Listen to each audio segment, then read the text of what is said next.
आप देखना शुरू कर चुके हैं फाइनल पोस्ट और मैं आपका ज्ञानेश्वर। संघ के द्वारा एक नारा अक्सर लगाया जाता है कि भारत में यदि रहना है तो वंदे मातरम कहना होगा। थोड़ी तब्दीली उसमें आई है और अब वो तब्दीली ये है कि भारत में यदि रहना है तो मोदी मोदी करना होगा। और तमाम जो भारतीय जनता पार्टी के नेता हैं, एक होड़ उनके बीच में मची हुई है कि कैसे मोदी जी की तारीफ करें, कैसे विपक्ष को गाली दें, कैसे नेहरू को गाली दें, कैसे सोनिया गांधी को अपशब्द बोलें, कैसे राहुल गांधी को टपोरी कहें। आपने देखा कि जो पिछले दिनों कंगना रनौत ने राहुल गांधी को टपोरी कहा और आज मुख्यमंत्री जो है परिवार के साथ उनको मिलने के लिए बुला लिए। सोशल मीडिया पे तस्वीर हम देख रहे थे।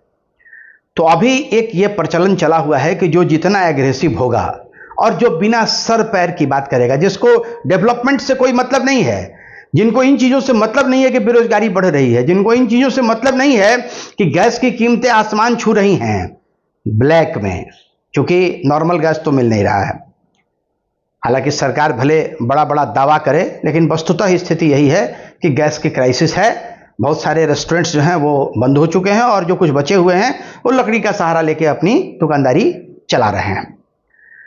तो एक ट्रेंड अभी चला हुआ है कि जितना ज्यादा आप विपक्ष पे हमलावर होंगे, तरीका आपका कुछ भी हो, आप संवैधानिक बात करें, आप असंवैधानिक बात करें, अमर्यादित बात करें, लेकिन आपको विपक्ष पे हमलावर होना है। और यदि आप विपक्ष पे हमलावर हैं तो वैसी स्थिति में भारतीय जनता पार्टी में आपको जगह मिलेगी, आपको तरजीह मिलेगी। नतीजे के तौर पर आप निशिकांत दुबे को देख लीजिए, नतीजे के तौर पर आप गिरिराज सिंह को देख लीजिए। दोनों का जो मंत्रालय है वो दोनों नॉन प्रोडक्टिव है, वहां से कोई डेवलपमेंट और विकास की बात नहीं होती है। बावजूद इसके वो भारतीय जनता पार्टी का मुखौटा और मुख का चेहरा होते हैं। एक समय था जब मोदी जी रुपया का जो डेवैल्यूएशन होता था, उस समय बड़ी चर्चा उनकी होती थी कि भाई हमारे देश का रुपया क्यों गिर रहा है, और तमाम वीडियोज उनके सोशल मीडिया प्लेटफॉर्म पे आपको दिखेगा। आज रुपये की हालत इतनी खराब है। और मैं आपको बताऊं, एक बात हमारी समझ में नहीं आई, तो मैंने सोशल मीडिया पे लिखा भी कि युद्ध अमेरिका लड़ रहा है, रुपया हमारा गिर रहा है। हम कहने को ये मान लें कि हम आने वाले समय में 5 ट्रिलियन इकोनॉमी हमारी होने वाली है, लेकिन क्या वास्तव में हम 5 ट्रिलियन इकोनॉमी में जा रहे हैं? क्या वास्तव में हम आर्थिक तौर पे इतने मजबूत हो रहे हैं?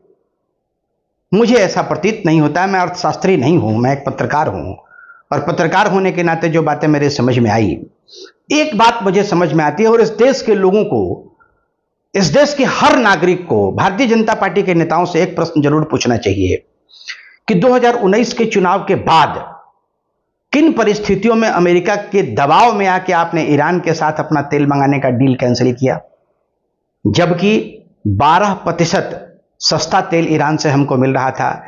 ईरान से ट्रांसपोर्ट भी हमको सस्ता था। 4 से 5 दिनों में ईरान से हमारे पास क्रूड ऑयल और गैस पहुंच जाते थे, जबकि वो अमेरिका से मंगाने में, वेनेजुएला से मंगाने में या रसिया से मंगाने में 40-45 दिनों का वक्त लगता था। देश का दुर्भाग्य है। देश को ये प्रश्न अवश्य पूछना चाहिए। मैं डायरेक्ट प्रधानमंत्री से पूछने की मेरी औकात नहीं है, अगर हमारी बात उन तक पहुंच रही हो तो मैं जरूर चाहूंगा कि वो भी इसका जवाब दें। लेकिन जो भी इस देश का आम नागरिक है, उसको ये प्रश्न अपने नेताओं से, अपने भारतीय जनता पार्टी के नेताओं से अवश्य पूछना चाहिए कि किन परिस्थितियों में ईरान के साथ आपने ट्रेड डील को बंद कर दिया, आपने ट्रेडिंग वहां से बंद कर दी।